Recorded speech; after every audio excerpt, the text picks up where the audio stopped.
Shanti.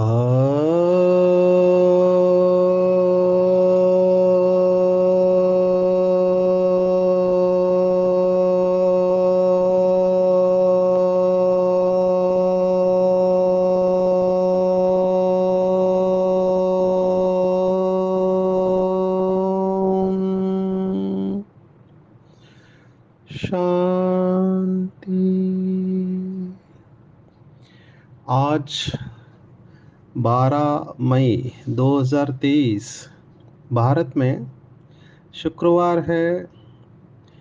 Today is 12th May 2023 and it's Friday in Bharat.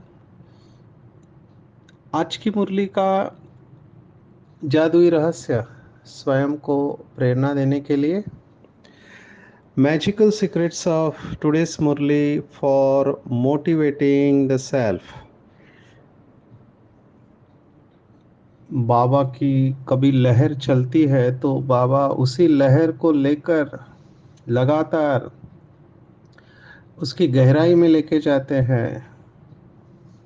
चौथा दिन है। बाबा आज की मुरली में भी निश्चय शब्द को इस्तेमाल करता है और निश्चय शब्द के आधार पर कल की मुरली में भी था, आज की साकार मुरली में भी है। बाबा कहता है मेरे दो प्रकार के बच्चे हैं, सपूत और कपूत। सपूत बच्चे नाम वाला करते हैं, कपूत बच्चे नाम बदनाम करते हैं। आज बाबा ने फिर से दो शब्द इस्तेमाल किए, सौतेले और मातेले बच्चे। मातेले माना जिससे प्यार होता है, सौतेले माना जिससे प्यार नहीं होता है। तो आज की पूरी मुरली फिर से बाबा अपने बच्चों को याद दिला रहा है, स्मृति दिला रहा है। संगम युग पर पूरा खेल स्मृति का है। हम भूल चुके हैं, जिसको याद है वो हमें याद दिला रहा है। लौकिक में हमने हनुमान की कहानी सुनी है कि हनुमान के अंदर बहुत सारी शक्तियाँ थी, लेकिन वो भूल चुके थे कि उनके अंदर ये शक्तियाँ है। और जो जामवंत है वो हनुमान को याद दिलाते हैं कि तुम कितने महान हो और तुम्हारे अंदर कितनी शक्तियाँ छिपी हुई है। तो वो जब याद दिलाते हैं तब हनुमान की शक्तियाँ जागृत होती है और वो इतना बड़ा काम कर लेता है जो उसके लिए स्मृति के बगैर संभव नहीं था।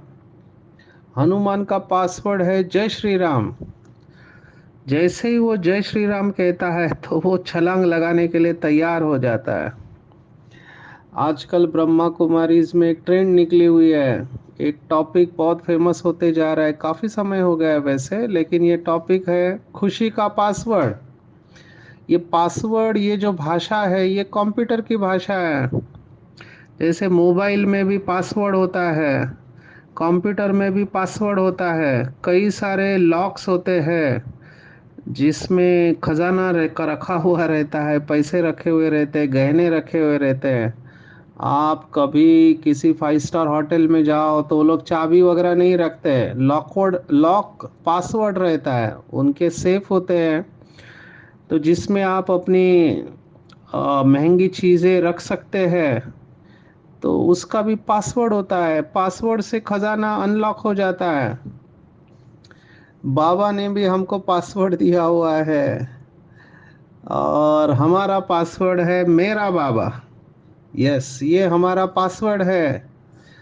और बहुत बाबा के बच्चे इस पासवर्ड से भगवान के खजाने को अपना बना लेते हैं। आज का पूरा वरदान इसके ऊपर है। बाबा ने कितने बार कहा है, पूरी भगवत गीता, अष्टावक्र गीता ट्रस्टीशिप के ऊपर है। आज बाबा ने फिर से हमको स्मृति दिलाई है कि बच्चे, तुम्हारे दुख का कारण एक ही है और वो है अनेक रसों में भटकना। जो भी बाबा के बच्चे कंप्लेंट करते हैं हमारी अवस्था एक रस नहीं रहती है, वो अपने आप से बात करे, क्यों क्यों एक रस नहीं रहती है मेरी अवस्था, कभी खुशी कभी गम, ये तो दुनिया वालों की अवस्था है।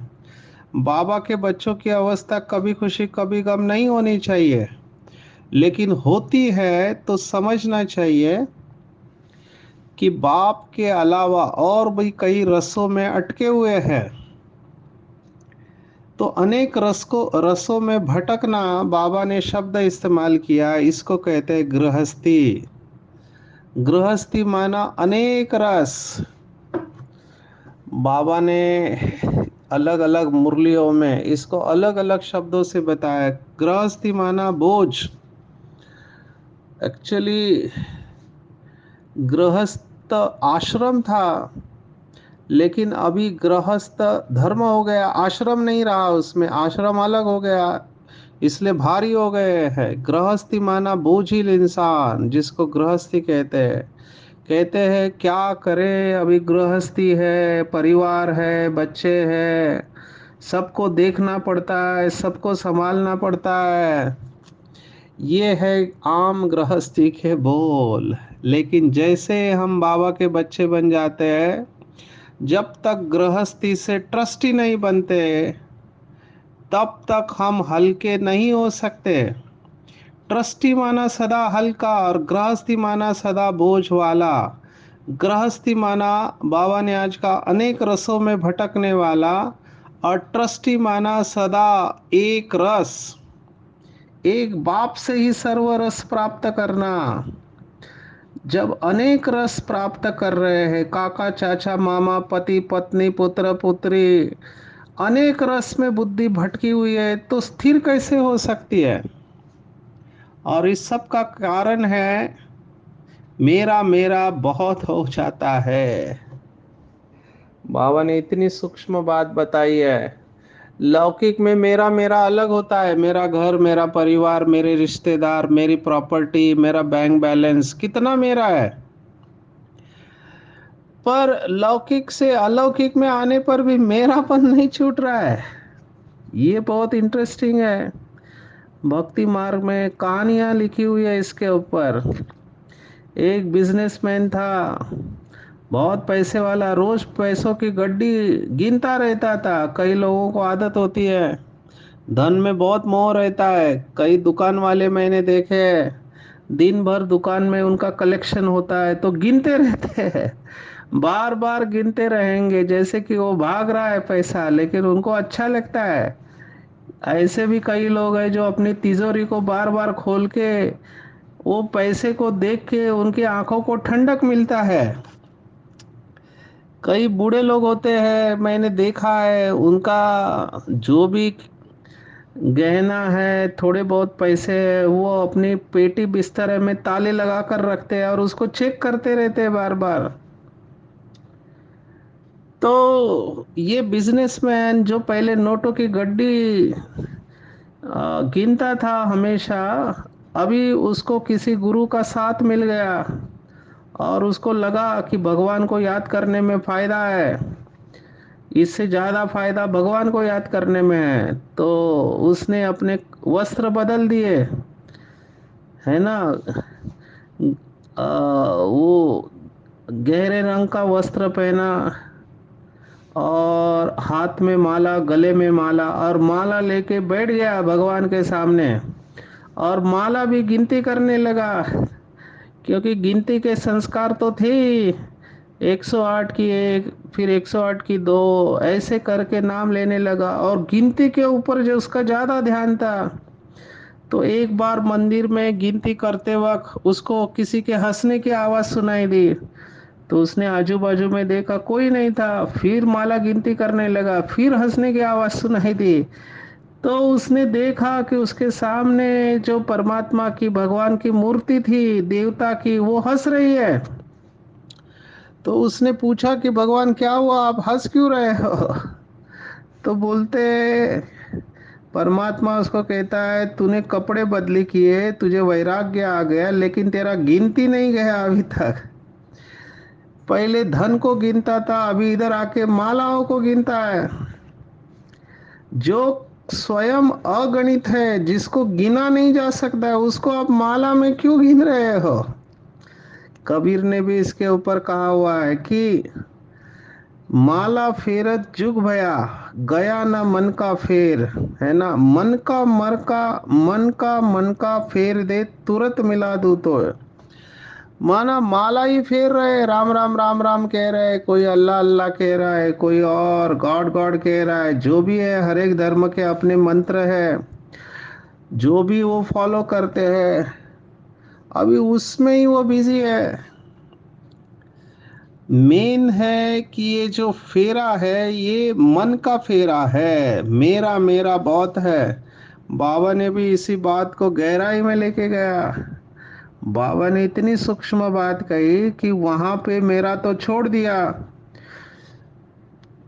लेकिन फिर यहाँ आने के बाद सूक्ष्म में मेरापन क्या होता है, तो मेरा सेंटर, मेरे जिज्ञासु, मेरे स्टूडेंट, मेरा एरिया, और कुछ भी के भाई बहने कहते हैं मेरा संस्कार, मेरी आदत, मेरी बुद्धि, मेरी सेवा, ये सब बंधन है।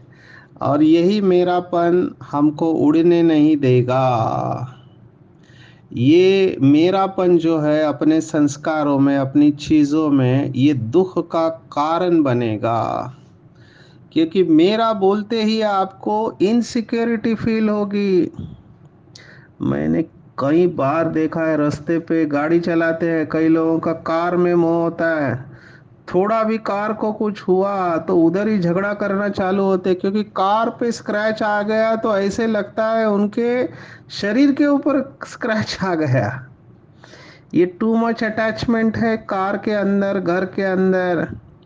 अभी संभालना अलग बात है और अटैचमेंट रखना अलग बात है। संभालना जरूर चाहिए, यज्ञ की हर चीज को संभालनी चाहिए। तो बाबा ने आज यही कहा है कि ट्रस्टी समझ कर रहेंगे तो हर परिस्थिति में स्थिति एक रस रहेंगे, क्योंकि ट्रस्टी न्यारे और प्यारे रहते हैं। तो बाबा ने जो कुछ भी दिया है संगम युग पर, उसको ट्रस्टी बन के संभालना है।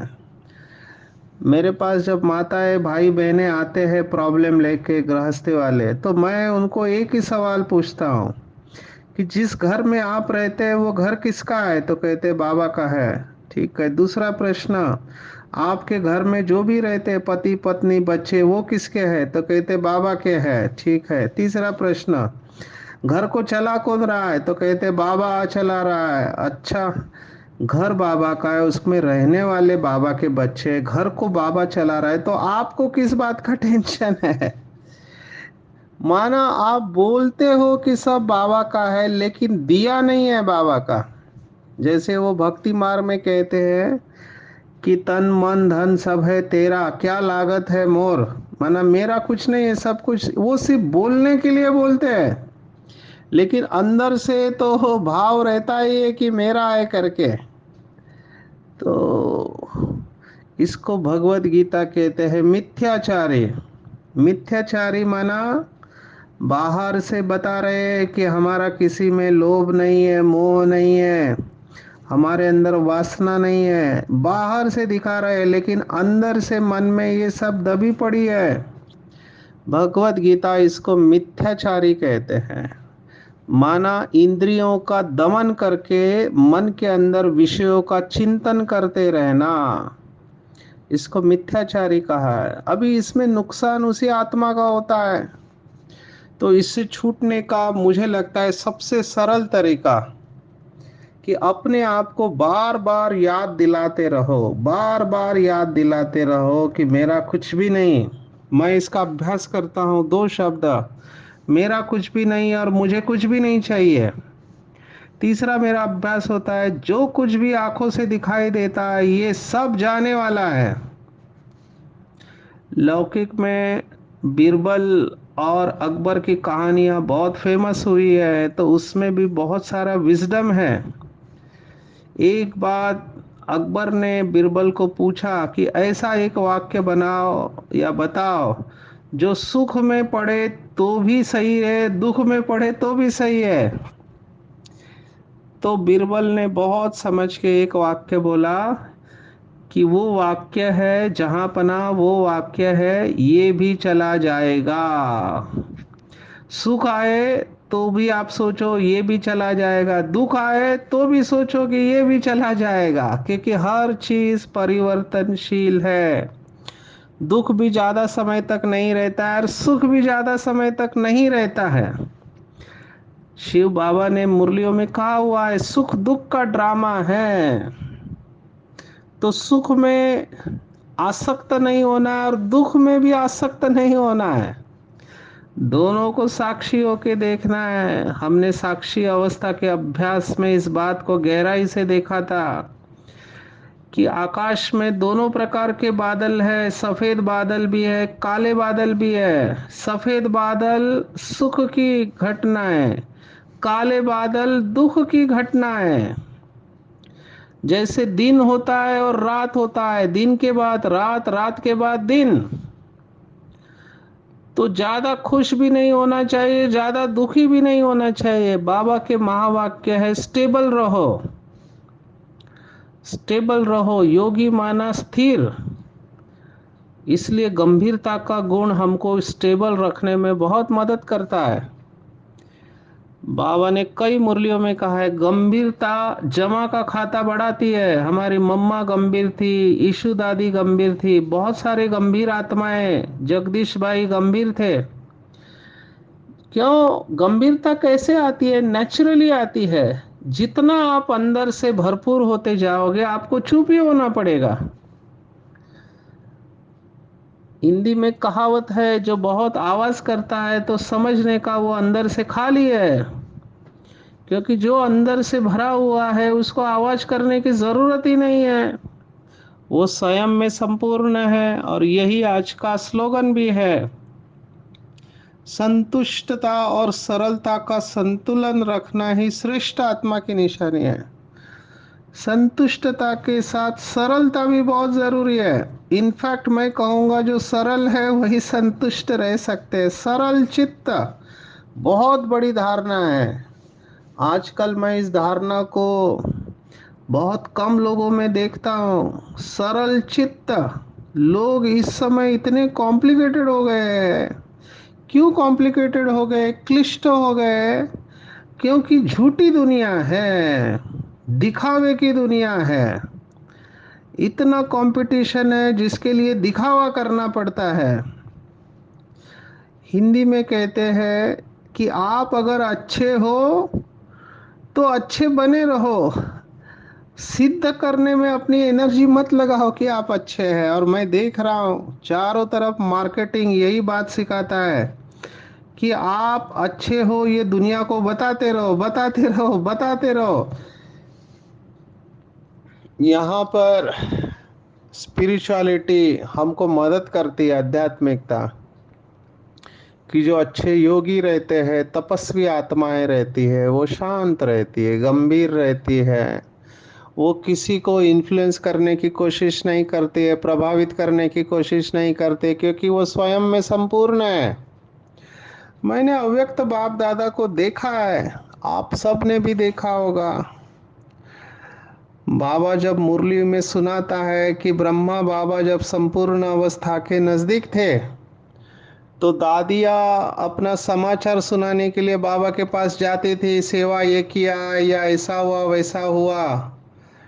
तो बाबा अपने नशे में, अशरीरी अवस्था में, विदेही अवस्था में रहते थे। और दादिया अपनी समस्या लेके बाबा के पास जाती थी, लेकिन जैसे ही दादिया बाबा के ऑरा के अंदर आ जाती थी, प्रभा मंडल के अंदर आने के बाद चमत्कार जैसा हो जाता था कि सभी दादियाँ कहती है कि हम बाबा को देख के सब कुछ भूल जाते थे। सोचो कितनी पावरफुल स्टेज होगी। इसी को ही शास्त्रों में समाधि अवस्था, जिसको बाबा समाधान स्वरूप अवस्था कहते हैं, ऐसे समाधान स्वरूप आत्माओं के संपर्क में आते ही सब कुछ भूल जाते हैं। जिसको महाराष्ट्र में अभी जो परसों वरदान निकला था, आजकल हम इस समय चंद्रपुर डिस्ट्रिक्ट महाराष्ट्र में हैं। तो यहाँ पर बहुत बीके भाई बहनों के क्लासेस हो रहे हैं, हर सेंटर पर जा रहे हैं। तो विघ्न विनाशक अवस्था के ऊपर क्लासेस हुए थे। तो महाराष्ट्र में गणेश को बहुत मानते हैं, और गणेश की एक बहुत प्रसिद्ध प्रार्थना है जो संत रामदास स्वामी जी ने लिखी है, जो छत्रपति शिवाजी महाराज के गुरु है। वो प्रार्थना इस तरह से है, सुख करता दुख हरता, इसके ऊपर ही वो पूरी प्रार्थना है। उसमें एक लाइन ऐसे आती है, अभी मराठी भाषा हिंदी संस्कृत काफी मिलते जुलते हैं, तो उसमें एक लाइन आती है, दर्शन मात्रे मन कामना पूर्ति। इसका भाव ये है कि आपके दर्शन मात्र से ही हमारे सभी कामनाएं पूर्ण हो जाती है। जो बाबा ने परसों मुरली में कहा था कि कामधेनु बन जाते हैं बाबा के बच्चे। अभी ये विघ्न विनाशक कामधेनु किसका गायन था? तो ये ब्रह्मा बाबा और मम्मा। और ये उदाहरण यही बताता है कि बाबा अपनी तपस्या में मगन है। तपस्या की व्याख्या जो बाबा ने दी है, लगन में मगन हो जाना। तो बाबा मगन बैठा है विधेयी अवस्था में, और दादिया अपनी समस्या लेके बाबा के पास आते ही बाबा के ऑरा के अंदर, ऑरा माना एक लाइट का वायुमंडल होता है, जैसे बल्ब का प्रकाश होता है। एक रूम के अंदर एक बल्ब का प्रकाश या एक ट्यूबलाइट का प्रकाश पूरे रूम को लाइट से भर देता है। ऐसे ही हमारा भी प्रकाश हमारे चारों तरफ होता है। जो जितना अच्छा योगी है, शक्तिशाली योगी है, उसका उतना ऑरा लंबे तक फैला हुआ रहता है। और जैसे ऑरा दूर दूर जाता है, उसकी इंटेंसिटी या उसकी तीव्रता कम हो जाती है। आप सोचो, बाबा के कमरे में दादी आई है, विजुअलाइज करो, समस्या लेके आ रही है, लेकिन बाबा के कमरे में आते ही, बाबा को देखते ही दर्शन मात्रे मन कामना पूर्ति। बाबा को देखने से ही कामना पूर्ण हो गई, समस्या भूल गए, समाधान स्वरूप अवस्था में आ गए। कितनी पावरफुल स्टेज है। हम सब बाबा के बच्चों को नंबरवार इस स्टेज पर पहुंचना है।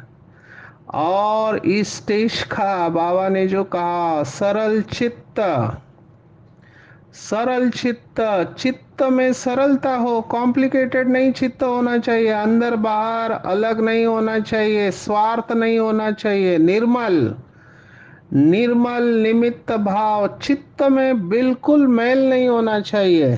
ऐसे सरल चित्त आत्माएं जिनकी जरूरतें ही बहुत कम है।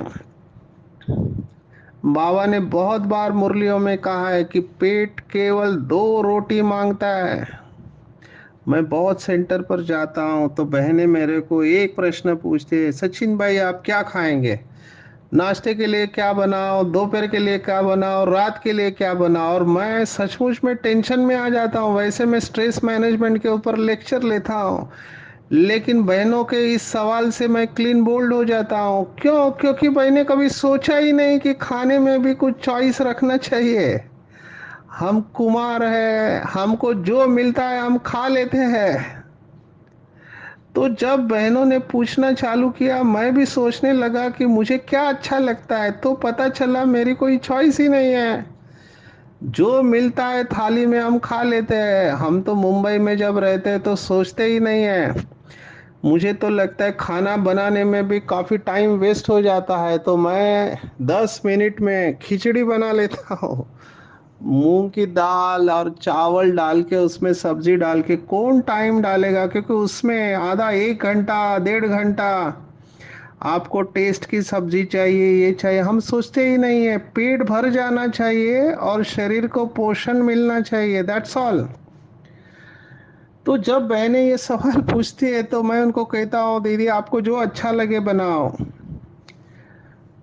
तो ये सब वैरायटी ठीक है, आपको अगर समय है, किसी को शौक होता है तो ज़रूर करें, लेकिन इसमें टू मच नहीं जाना चाहिए।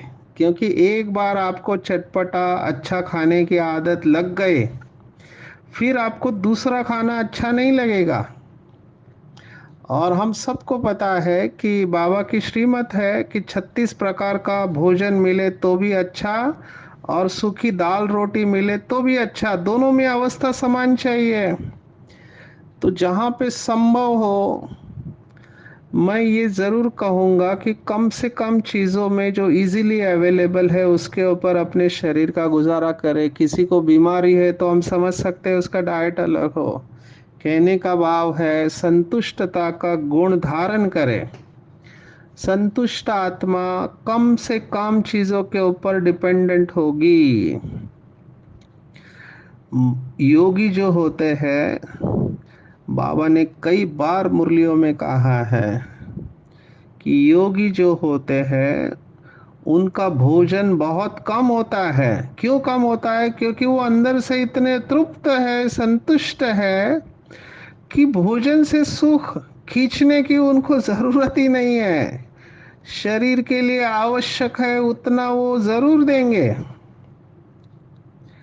जो दुनिया में भी कहावत है, लोग या तो खाने के लिए जीते हैं या जीने के लिए खाते हैं। खाने में सुख डेफिनेटली है, लेकिन ऐसा न हो कि हम अपने इमोशनल नीड्स, भावनात्मक ज़रूरी खाने से पूरी करें।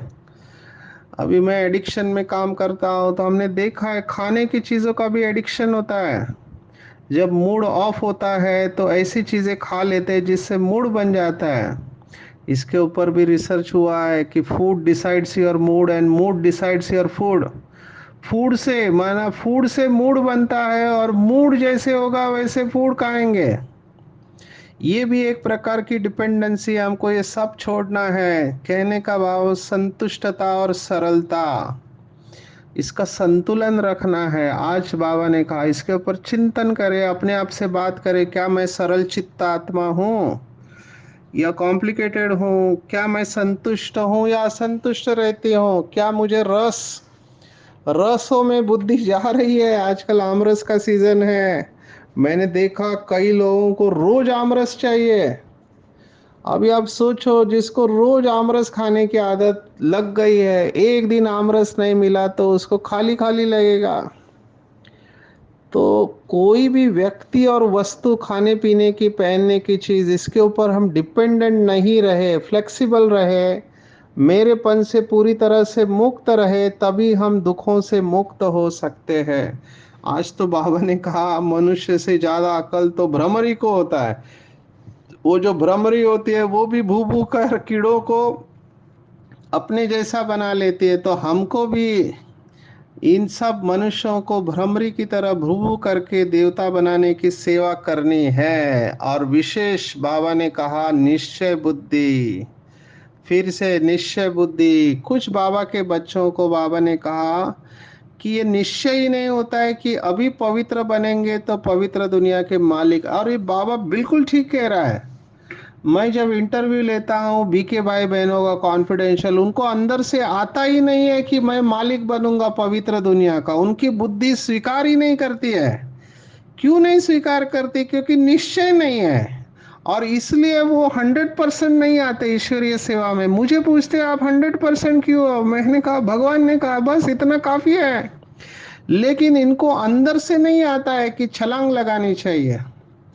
जो फ्रीडम फाइटर थे, स्वतंत्र सेनानी, जिन्होंने भारत को स्वतंत्र किया, जो ओरिजिनल फ्रीडम फाइटर, वो कहते थे कि स्वतंत्रता के लिए भाग नहीं लेना है, उसमें जंप करना होता है। ऐसे ही यहाँ पर भी है। झाटकू बाबा के बच्चे देखे और फिदा हो गया, सोचने वाले नहीं। तो निश्चय हो तो पूरे पूरे मददगार बनेंगे। और मातेले बच्चे बाप को पूरी तरह से पहचानते और लायक बनने का पुरुषार्थ करते हैं और बाप की श्रीमत पर श्रेष्ठ बनते हैं। अगर मैं आत्मा बाबा की श्रीमत पर 100% नहीं चल रहा हूं तो अपने आप से बात करना चाहिए, क्यों मुझे निश्चय नहीं हो रहा है? क्यों मैं 100% ऑल आउट नहीं जा रहा हूं? अभी तक पवित्र बनना मन वचन कर्म से क्यों नहीं हो रहा है मेरे से?